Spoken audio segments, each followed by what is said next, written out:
ప్రార్థన చేద్దాం. పరిశుద్ధమైన ప్రేమగల తండ్రి, కృపగల దేవా, నీ స్తోత్ర ప్రభా. మరి ఏబే గారి ప్రభా సమాధికి మరి తీసుకొచ్చిన స్తోత్రాలు నాయన. మరి మంచి మాటలు నేర్పించిన స్తోత్ర ప్రభా. అనేక బిడ్డల ప్రభా చూపించాలని ఆశపడుతున్నాను నాయన ప్రభా. మరి ఇలాంటి దర్శనాలు ప్రభా అనేక బిడ్డలు దర్శించినట్లు అక్కడికి కృప చూపించండి. ఏబే గారి సమాధి ప్రభా, అలాగే ప్రభా మరి లోయలో ఉన్న ప్రభా నీళ్లు దర్శనం ప్రభా, అక్కడ ఉన్న ప్రభా చూపించాలి తండ్రి. మరి అనేక బిడ్డల ప్రభా నీ ఆశీర్వాదాలు దయచిన ప్రభా, గొప్ప కార్యం దయచిన ప్రభా, రక్షణ దయచిన ప్రభా. నేను నమ్మల సమస్త ఉన్న ప్రభా, అన్ని నామములు గొప్ప నామములు గొప్ప కార్యం దయచండి, సహాయమని ఆశలు దయచండి, మేలు చేయమని ఏసుక్రీస్తు పుణ్యాలు అనుకుంటున్నాం పరమ తండ్రి, ఆమేన్. రైతులండి అందరికి వందనాలు. బైబిల్లోనూ చిన్న మాట ఉందండి, మరి తప్ప అని ఆశపడుతున్నాను.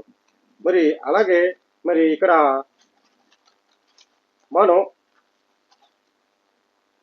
చిన్న మాట ఉందండి. యెషయాలోను 49 మొదటి వచనంకెళ్తే, దీపములారా నా మాట వినండి, దూరమునున్న జనములారా ఆలకించండి, నేను గర్భము పుట్టక మునుపుని యెహోవా నిన్ను పిలుచుదును. యెహోవా నిన్ను పిలిచాడు. గర్భము మరి పుట్టక మునిపే దేవుడి ఒడిలో పెట్టుకోవాలని, తన తల్లి నీకు ఒడిలో పెట్టుకొని మొదలుకొని ఆయన జ్ఞాపకం చేసుకోండి. జ్ఞాపకం చేసుకోవాలి. గర్భము దర్శించిన మరి దేవుడు మరి తెలుసు. నువ్వు పిండముతోను ఉన్నప్పుడు పుట్టక మునిపే దేవుడు ఎరుగై ఉన్నాడు. దీపములారా నా మాట ఆలకించండి, మరి జనములారా ఆలకించండి, నేను గర్భమును పుట్టకను యెహోవానని పిలిచాడంట. దేవుడు పిలిచాడు. మనం ఈ రోజుల్లోనూ దేవుడిని మర్చిపోతున్నాం. తల్లి గర్భములు పుట్టి తల్లి గర్భములోను మరి ఉండి తల్లి మాట అయినా పోయి తండ్రి పాములు నడకపోయి ఈ రోజుల్లో పాప రోతాల జీవితాన్ని జీవిస్తున్నారు. పాపం పేదరెక్కిపోతుంది. అనేక జన్మలు కప్పేస్తున్నారు. పాపం అది కొన్నాళ్ళకే. కానీ నిజమైన దేవుడు ఆయన మన నోరు వారి గండం వలక ఆయన చేసి ఉన్నాడు. తన చేతి నీడలోను నన్ను దాచి ఉన్నాడు, చేతిలోని దాచి ఉన్నాడు.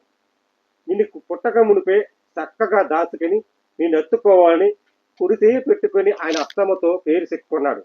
త్రిమిటరా మనము కూడా మరి ఆయన ఇజ్రాయేలుకి సేవకుడు అని మన మహిమ కలిసినట్టు, ఇజ్రాయేలు దేవుడు అని మనం ఎరిగినట్లు ఉండాలి. ఉండి మనం ప్రేమించే ఉండాలి. మన సంతానహీనులుగా దేవుడు కనికరించాడు. మన బలహీనతలు పడిపోకూడదు. దేవుడు నిన్ను నన్ను ప్రేమించాడు. మరి అదే మాట 4వ వచనం వెళ్తే చూడండి, బలమేమి లేకుండా నా బలమును వృధాగా యవసకం పరిచి ఉన్నామనుకుంటే మీ బలమేమి, దేవుడిచ్చిన బలం పొందుకున్నాం, దేవుడిచ్చిన బలం పొందుకున్నాం. మనం వృధా చేయకూడదు. అలా వృధా చేస్తే దేవుడికి నువ్వు అతుకున్న ప్రేమ, దేవుణ్ణి అతుకున్న ఆయన స్వరం నువ్వు దూరం పెట్టకూడదు. ఆయన ఒక్కసారి నిన్ను ప్రేమించేటే ఆయన బలవంతుడే దేవుడు, అత్యధికమైన బలము సత్య రూపీయుడు, ఆయన మహిమ గల దేవుడు. ఆయన ఎంత మహిమ గల దేవుడు అంటే మరి ఆకాశ విశాలమైన మరి అతిశుడు అయిన మరి అన్ని నామముల గొప్ప నామముల ప్రేమిట్లరా మరి తెలుసుకోవాలి. ఎందుకంటే దేవుడు నిన్ను నన్ను ఎంత ఏకరీతికి ప్రేమించాడు. మరి అదే విషయంలోను మరి కీర్తనలను 22లోకి వెళ్ళిపోతే చిన్న మాట చూడండి.